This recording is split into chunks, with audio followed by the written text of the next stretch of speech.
이어서 네. 3부죠. 3부 한번 가보도록 하겠습니다. 유산함과 만나볼게요. 안녕하세요, 유산함님. 네, 안녕하십니까. 네, 안녕하십니까. 자, 오늘 일정은 뭐 그렇게 크게 중요한 일정은 없는 것 같아요. 오늘 스케줄 한번 봐주세요. 네, 맞습니다. 오늘 같은 경우는 사실상 중요 스케줄은 제조업과 서비스업 구매관리자 지수가 있는데요. 최근 들어서 이런 부분들 관련해서 조금 관심이 ISM보다는 좀 떨어지기 시작하면서 전체적으로 중요한 스케줄은 아니다라고 할 수 있고요. 그리고 2년물 국채 입찰이 있는데 사실 이런 스케줄보다 더 중요한 건 사실상 오늘 장 마감 이후에 발표될 마소와 구글 그리고 스냅 비자에 해당하는 아주 빅테크들의 어닝 그리고 파이낸셜 회사들의 어닝들이라고 할 수 있을 것 같고요. 아무래도 이런 부분들이 아무래도 장 마감 이후에 커다란 변동성을 가지고 올 것으로 예상이 됩니다.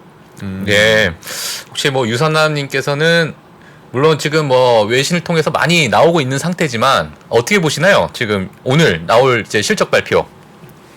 전체적으로 요즘 어닝들이 다들 실적이 좋았다 보니까 제가 저번에 갖고 온 표도 있었지만 아무래도 빅테크 쪽은 최근 들어서 어닝을 미스한 적이 별로 없었어가지고요. 제가 봤을 때는 어닝을 비트할 거다라고 생각을 하고 있는데 문제는 어닝의 비트에 대해서 기대감들이 이미 많이 서려 있기 때문에 실질적으로 어닝 비트를 하더라도 얼마만큼의 주가가 오를까는 사실상 조금 의문점이 있다라고 생각을 하고요. 만약에라도 안 나오게 된다면 그게 좀 재앙적으로 결과가 다가올 수 있지 않을까라는 생각이 반대로 좀 듭니다. 그러니까 잘 나오면 그러려니 안 나오면 에라이 이 시나리오네요. 거의. 그러니까요. 알겠습니다. 자, 그렇습니다. 그리고 이제 금리가 5점, 그러니까 10년물 기준으로 5%를 찍고 꽤 빠르게 떨어졌는데 금리에 대한 어떤 뉴스가 있을까요? 네, 어제자 기준으로 5%를 넘었던 금리가 갑작스럽게 어제 장중에 급락하는 결과가 있었는데요. 사실 이 부분 뒤에서는 이제 비레크먼이라는 인물이 원래는 이분이 사실 최근 들어서 채권 관련 성적이 굉장히 좋지 않습니까? 그리고 이분이 사실상 중립금리가 올라서 10년물 금리, 30년물 금리가 5.5% 찍을 거다라고 얘기를 했던 인물인데 이게 10년물 국채가 5%를 찍자마자 자기 포지션을 바꿨습니다. 그리고 이거를 트위터에 포스팅을 했는데요. 트위터에 자신이 채권 숏을 커버를 했고 이제 채권 롱이다라고 언급을 하기도 했고 경기 침체가 올 수 있다. 너무 불확실성이 높다라고 언급을 했으며 그리고 어저께 기준으로 갑작스럽게 채권왕이라고 불리는 빌 그로스마저도 자신의 포지션은 단기 채권 위주긴 하지만 롱 포지션으로 바꿈에 따라서 사실상 이런 부분들 관련해서 거대 투자자들이 포지션을 바꾸자 거기에 따라서 매수하는 세력들이 나왔다라고 조금 말씀드릴 수 있을 것 같고요. 그리고 이런 부분들 관련해서 빌 그로스가 얘기를 하기를 이번에 안에 한마디로 4분기 안에 미국이 경기 침체에 들어올 것이다. 그것에 따라서 지금 현재 장단기 금리차가 역전이 되어 있는데 단기채가 장기채를 따라잡기 위해서 단기채 금리가 좀 내려오게 될 것이다 라고 얘기를 하게 되면서 이런 부분들 관련해서 동포지션으로 들어갔다 라고 얘기를 하기도 했고요. 그리고 이런 부분들 관련해서 빌 그로스가 왜 그럼 경기 침체를 예상을 하는가. 지금 중형은행들 위주로 사실 좀 좋지 않은 성적이 발표가 되고 있다라는 얘기가 사실 몇 번 언급드리기도 했었는데 실질적으로 지금 이런 중형은행의 ETF 혹은 세배 ETF라고 불리는 지금 현재 오른쪽 아래에 있는 ETF가 사실 DPST라고 하죠. 근데 실질적으로 어닝 발표가 시작된 이후로 20%가량, 23%가량 내려오고 있는 모습들이 나오고 있거든요. 실질적으로 중형은행들의 실적은 약 10%에서 15% 전년도에 비해서 좀 내려오고 있다라고 말씀드릴 수 있을 것 같고 그것뿐만이 아니라 블룸버그를 통해서 보도된 바에 의하면 현재 자동차 연체율이 어마어마하다고 합니다. 1994년 이후로 60일 이상 연체 비율이 6.11%로 최고치를 갱신을 했다라고 이야기가 나오고 있다 보니까 실질적으로 이런 두 수치를 봤을 때 이 두 거인이 실질적으로 걱정하는 경제에 대한 걱정이 아무래도 그냥 근거 없는 걱정은 아니다라고 말씀드릴 수 있을 것 같고 이런 부분들에 따라서 금리가 내려온 것 자체는 단기적으로는 주식시장의 호재다라고 볼 수 있지만 장기적으로는 이제 어떤 관점에서 봐야 할지는 앞으로 좀 지켜봐야 될 것 같습니다. 예. 참. 그러니까요. 이게 진짜 단기적으로만 우리가 5% 내려왔다 이렇게 네. 좋게 볼 수 있겠지만은 정말 앞서서 최파고님도 마찬가지로 다 이제 공통된 의견을 얘기하면 꼭 그렇게 가더라고. 그러니까 사실. 지금 예. 한 며칠 동안 빠졌잖아요. 네. 빠져서 막 마음이 조마조마한데 그러니까 딱 반등하니까 좀 좋아지나? 근데 그게 데드캣 바운스일 수 있고. 예. 제가 사실은 작년에 이제 한 1년간 글로벌 라이브를 하면서 많은 분들을 좀 만나 뵙고 좀 동일한 질문을 좀 많이 했었어요. 뭐 이거 예를 들어서 AI가 뭐 메가 트렌드냐, 네. 뭐 이런 거부터 해가지고 경기 침체 올 것이냐, 뭐 여러 가지 이제 공통된 질문했을 때 그 많은 전문가분들께서 가지각색의 의견을 내시면 그거는 그렇게 많이 안 일어나고 공통된 의견을 딱 하나로 수렴이 될 때가 있어요. 네. 그거는 꼭 일어나더라고 정말로. 예, 그 이제 미래에. 네. 근데 이제 최근에 들어가지고 이제 경기 침체에 대한 우려가 다 지금 공통적으로 좀 수렴되는 듯한 제가 약간 느낌이 들어서 예전에 약간 그런 기분이 살짝 드네요. 예. 그렇습니다. 그 유선남님이 직접 미국 현지를 보시면 사실 저희가 3분기까지는 왜 이렇게 소비가 좋아 막 이랬거든요. 유선남님께서 근데 지금 나오는 수치는 뭐 지금 돈 못 갚는 그러니까 자동차 대출로 돈 못 갚는 사람들도 지금 6% 넘게 올라간다고 하지. 주변에 보시는 경기는 좀 어때요? 전체적으로 이제 뭐 소비 시장이 아직까지는 좀 버텨준다라는 느낌이고 사실 제가 살고 있는 지역이 뉴저지다 보니까 아무래도 전체적으로 조금 더 부유한 사람들이 많긴 하거든요. 그래서 직접적으로 느껴지는 거는 아직 없는데 아무래도 제가 몇 번 언급드렸다시피 이제 렌트비가 내려간다라는 게 사실 조금 느껴져요. 렌트비가 내려간다거나 아니면 주변에 사실 실업자분들이 조금씩 늘어나는 게 있긴 하거든요. 주변에 실업자가 늘어나고 사실 직장을 찾기 어려워지고 예전 같은 경우 직장 찾는데 한 두세 달이면 찾았다면 요즘에는 뭐 한 4, 5개월 가까이 놀고 있는 친구들도 있어서 아마 이런 부분들 관련했을 때 실질적으로 인플레이션이 체감이 되기 시작하고 제가 버는 게 이걸 따라가지 이제 슬슬 못해서 좀 소비를 줄이고 있다라는 느낌이 들기는 합니다. 예를 들어서 요번에 있었던 아마존 프라임데이 같은 경우는요. 많은 사람들이 뭐 예전처럼 많은 제품들을 구매하지는 않았다라고 개인적으로 생각이 드네요. 그러니까 약간 좀 사람들도 부담스러워지기 시작했군요. 약간 딱 그런 느낌인 것 같습니다.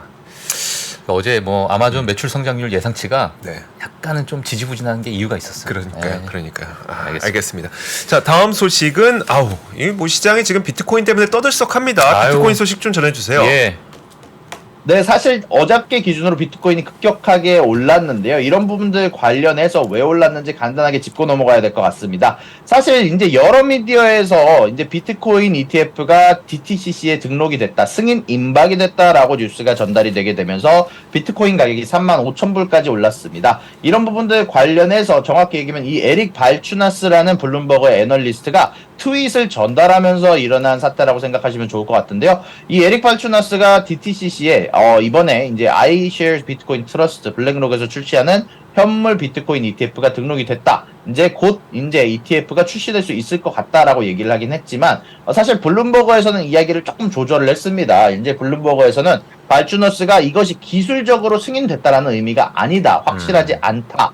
다만 보통 이런 조치는 DTCC를 통해서 클리어링에 대해서 리스팅을 하는 조치는 ETF가 출시하기 전에 모든 상황을 점검하는 과정에 나오는 과정 중에 일부분이다. 그리고 이러한 사항은 일반적으로 출시 직전에 이루어진다라고 이야기를 했는데요. 정확하게 제가 이거 관련해서 정확하게 어떤 내용인지 좀 전달을 해드리고 싶은데 이 DTCC라는 곳은요.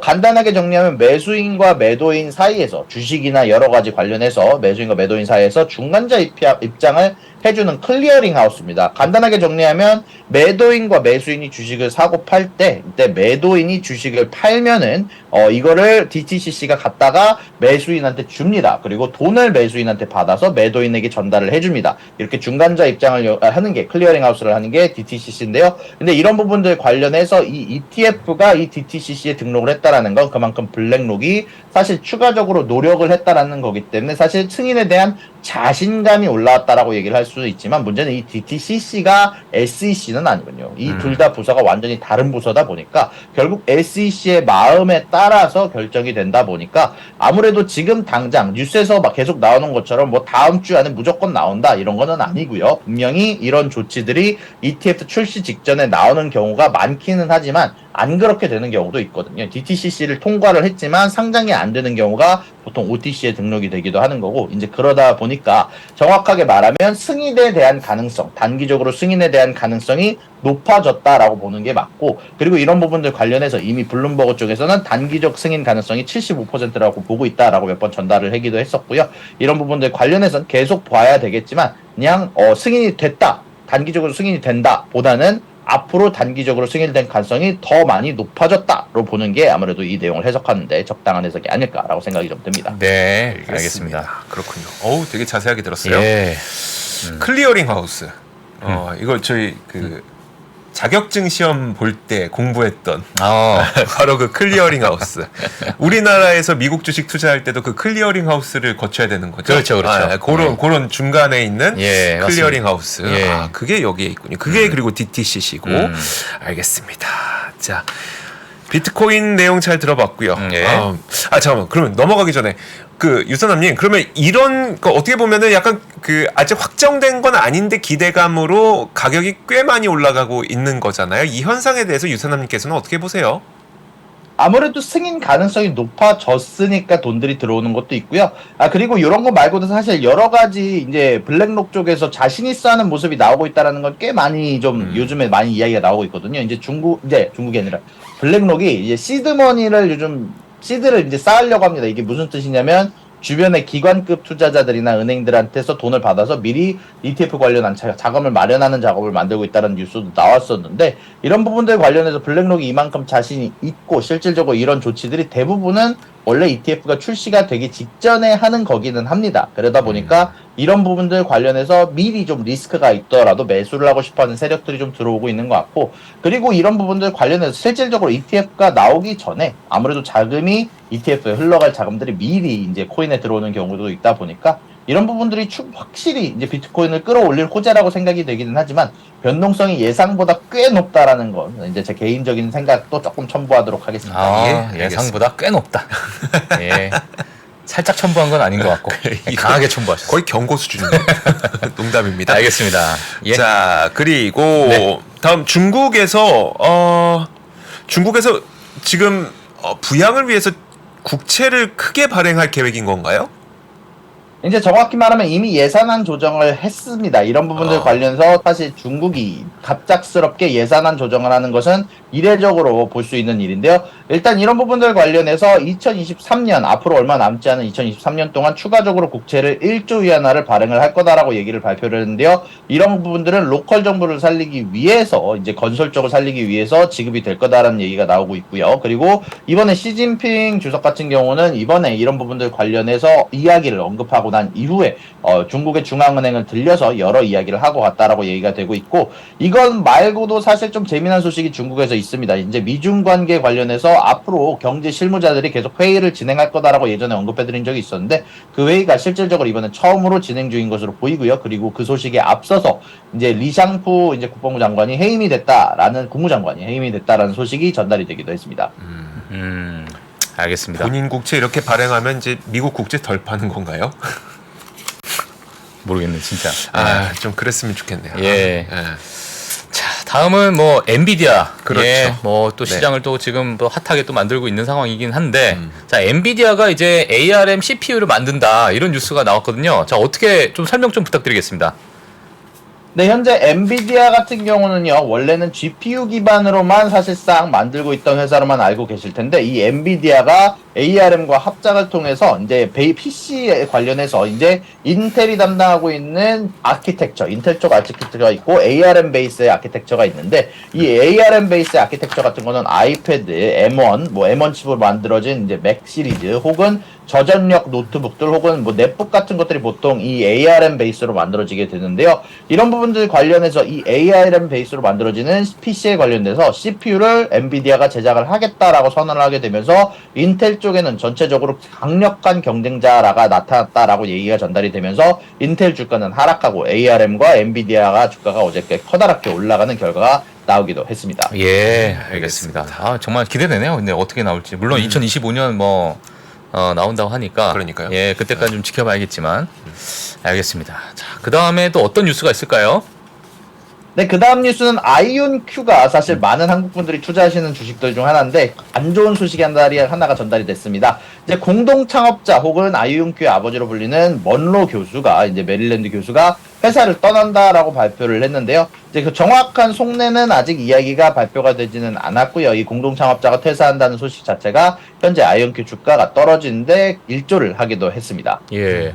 아니 근데 국내 투자자분들이 아이온큐를 그렇게 많이 그러니까요. 예. 사세요. 왜 이렇게 좋아하시는 거예요? 그러니까 저는 진짜 궁금해 가끔씩. 잘 몰라서 제가 어. 몰라서 그래요. 진짜. 이게 양자 컴퓨터 쪽으로 관심이 정말 많으신 것 같아요. 그러니까요. 개발자 분들이신가? 그러니까요. 참 희한하네요. 하여튼 알겠습니다. 자, 일본 국채 3천억엔 긴급 매입했다라는 이야기가 있는데 설명 좀 부탁드릴게요. 네, 어제 이미 말씀드리긴 했지만 사실 일본 국채 금리가 원래는 일본에서 정해놓은 상단선을 돌파하게 되면서 원래 이런 부분들 관련해서 예상되지 않았던 국채 3천억엔을 매입을 통해서 이제 금리를 컨트롤한다라고 얘기가 발표가 됐는데요. 이런 부분들 관련해서 추가적으로 유동성이 지급이 됐다라는 소식 자체는 나쁘지 않은 소식으로 금리가 진정되는데 좋은 소식으로 보입니다. 알겠습니다. 자, 시장이 좀 시작이 됐어요. 네. 예, 조금 늦었지만은 자, 종 한번 울리고 한번 시장 같이 보도록 하겠습니다. 네. 자, 시장을 한번 보도록 하겠습니다. 오늘 출발이 나쁘지 않습니다. 네, 오늘 출발이 좋습니다. 좋아요. S&P 500은 0.54% 상승을 하고 있고요. 지금 다우도 0.5% 상승, 나스닥도 0.59% 상승을 하고 있고 러셀 2000은 좀 빠지고 있습니다. 러셀 2000은 뭐 중소형주들이 많이 있기 때문에 그 종목들은 조금 빠지고 있는 그런 모습을 보이고 있는데 히트맵을 한번 보도록 할게요.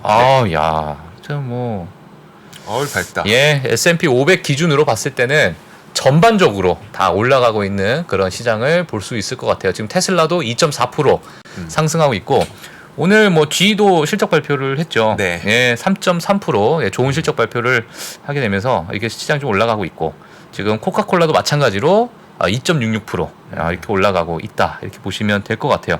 그 외에도 뭐 많은 기업들이 지금 버라이전도 5.5% 예, 상승하고 있고 뭐 전반적으로 뭐 분위기가 서머피셔하고 다나허죠. 예, 그렇죠. 이 두 개 기업은 진단 기업. 음, 이 기업은 좀 하락하고 예. 있고요. 실적이 안 좋게 나왔나. 예, 한번 저희가 한번 체크를 한번 해봐야 될 것 같아요. 네. 알겠습니다. 전체적으로는 괜찮네요. 예, 그러네요. 넥스에라도 뭐 지금 3%. 예, 그래서 물론 이게 지금 10년물 국채 금리가 좀 빠져서 이런 것인가라는 뭐 표면적으로는 우리가 그렇게 볼 수밖에 없으니까 이렇게 좀 우리가 봐야 될 것 같고 그리고 장이 끝나고 나서 정말 이제 메가톤급 네. 실적 발표가 또 마이크로소프트 알파벳이 있기 때문에 그렇죠. 그러한 실적 발표에 따라서 앞으로 남은 이제 빅테크에도 많은 영향을 좀 줄 것 같고 시장에 어떠한 좀 분위기가 좀 들어갈지 같이 지켜보시는 게 좀 좋을 것 같습니다. 예. 자, 좋습니다. 유선남님, 코카콜라가 오늘 올라가고 있거든요. 실적이 어떻게 나온 건가요? 네, 일단 코카콜라 같은 경우는 실적이 굉장히 잘 나와줬습니다. 아무래도 최근 들어서 여러모로 이제 일라이릴리의 약이라든지 다이어트 약 때문에 우려가 많이 섞인 과정이 좀 있었는데요. 그럼에도 불구하고 코카콜라는 최근 올렸던 가격들과 그럼에도 불구하고 올랐던 매출로 인해서 EPS와 매출 다 양쪽에서 좋은 성적을 냈다라고 얘기를 하면서 앞으로 가이던스도 상향 조정을 했고요. 사실 코카콜라뿐만이 아니라 오늘 여러모로 어닝 발표를 한 기업들이 굉장히 실적들이 좋았습니다. 사실 G도 어닝과 EPS가 매출 상회를 했고요.